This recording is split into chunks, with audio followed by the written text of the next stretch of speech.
Stop it.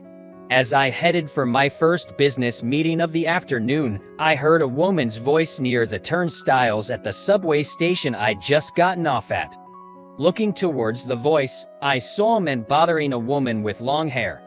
He was wearing a suit but seemed drunk, not behaving like your typical businessman. Come on, lady, spend some time with me. I've got money. The man was now, shockingly, slapping the woman's cheek with a wad of cash. How about $300? Stop it. I'll call the cops. Cops, just because an old guy like me talks to a young girl, it's a crime. Seeing the man grab the woman's arm, I felt I couldn't just stand by and watch. Excuse me, but what you're doing isn't right. The woman looked up at me as if seeking help. Nodding in response to her plea, she pushed the man's hand away. Oh, are you her boyfriend or something? No, just a passerby. Then mind your own business. Or were you after this lady too? Annoyed by the man's crude laugh, I took out my phone. I'm calling the police.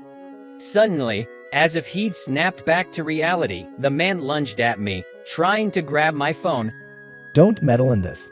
Stop it. I felt his boozy breath close to me and then, out of nowhere, he headbutted me.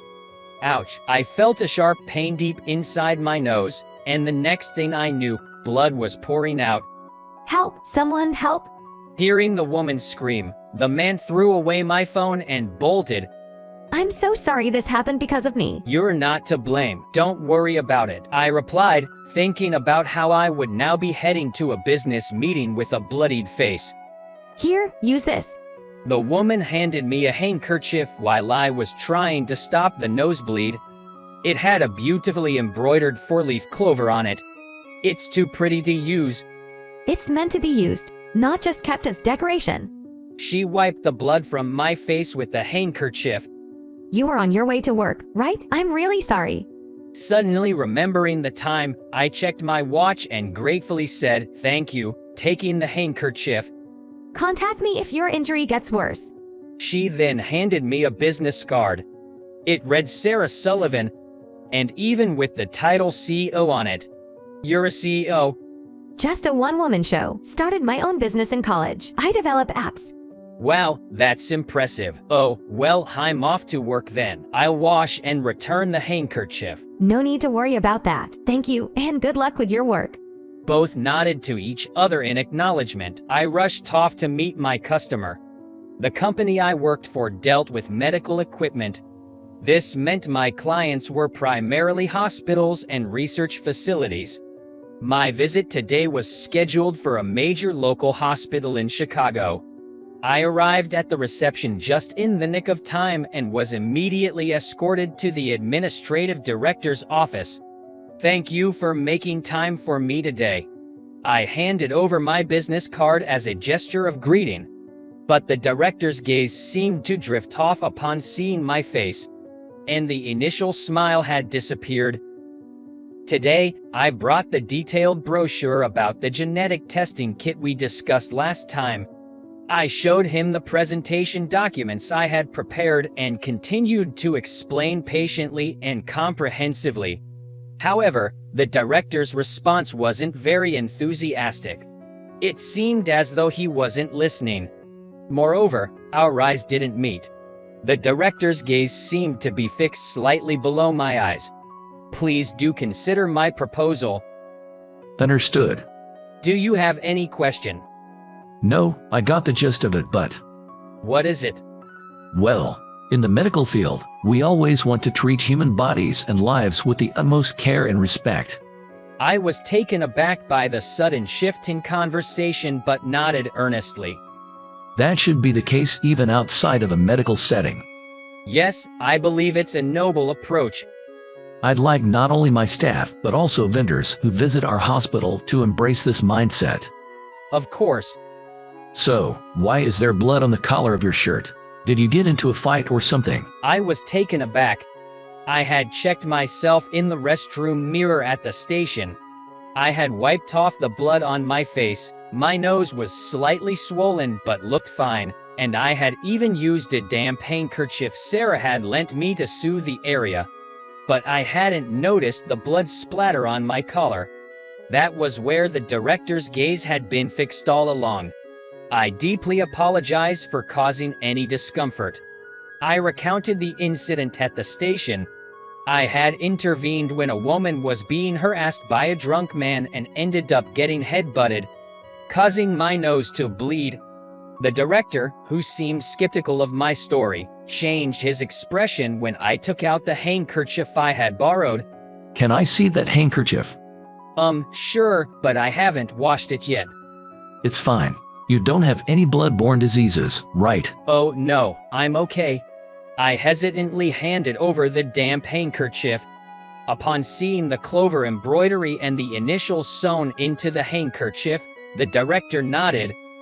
Did you catch the name of the woman who gave this to you? Yes, she gave me her business card. It's Sarah Sullivan. While speaking, I glanced at the director's name tag. It read Kevin Sullivan. They shared the same surname, Sullivan. Oh, your name is Sullivan too, could it be? Yes. Sarah is my daughter. So you were the one who helped Sarah and got hurt? No, I didn't really get hurt, and I wouldn't say I helped, I just kind of butted in. I shouldn't have jumped to conclusions, thinking it was a fight without even asking why. I was very rude. I apologize. No, not at all. We both apologized and said not to worry to each other. We both realized this and laughed.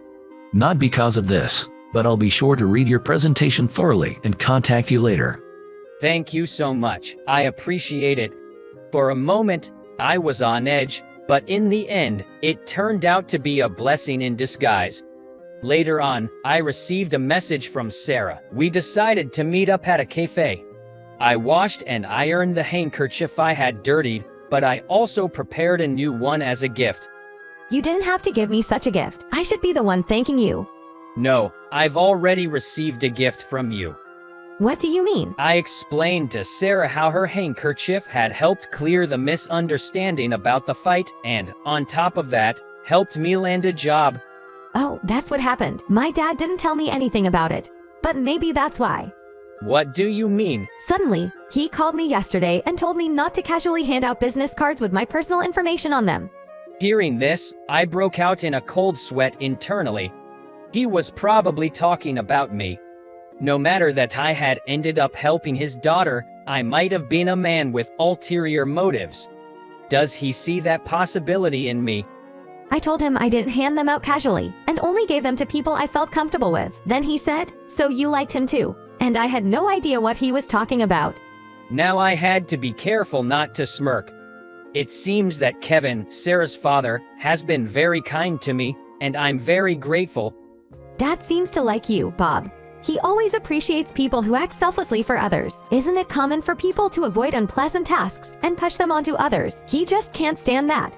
I used to be like that too. I always thought someone else would handle the tasks I didn't want to. But after joining my current company and seeing the actions of a colleague I admire, I realized I had to change. That colleague always took the initiative, even for tasks outside of his official duties, like cleaning or giving guidance to younger employees. I've been lucky with my company. Everyone around me is great. Everyone works with passion, which has a positive effect on the entire team.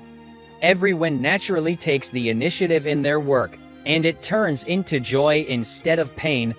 Seeing that made me want to change for the better. That's a wonderful mindset. From that point, Sarah and I occasionally went out for meals and drinks as friends, and a few months later, we started dating. Of course, I also paid a visit to her father, Kevin, to formally introduce myself, and he readily gave his blessing. You'll always help people in need in the future, right, Pop? Of course, that's how I want to be. Even if I could go back in time and see you in trouble again, I'd still want to help, but try not to get into any trouble, okay? I know. At that moment, as we were walking in the park, a child fell and started crying in front of us. Are you okay? You scraped your knee. Sarah immediately approached the child. A young boy, about 3 years old, had a small scrape on his knee with a bit of blood. Looking around, there was no sign of his parents. Let's wash that off at the faucet. Okay, I'll carry you. I picked up the boy and carried him to a nearby water fountain. It might sting a bit, but hang in there. Sarah took out a handkerchief, wetted it, and gently wiped the boy's scrape. The boy bravely tried to hold back his tears, looking so pitifully endearing. As I watched, I was reminded how this handkerchief from Sarah shaped our destiny. After a while, the little boy's parent came rushing over. It was a mom holding another little child. She'd lost sight of her kid for a moment and he'd run off, so she was searching worriedly for him. She repeatedly thanked me, and then left with her still tear-faced boy. In that boy's hand, he held Sarah's handkerchief. Maybe he's got a crush on you, too. If so, I'd be honored. I took Sarah's hand and we began to walk. Guess I'll have to get Sarah a new handkerchief soon. And I'm thinking of getting her to adorn that generous hand of hers that brings kindness to others.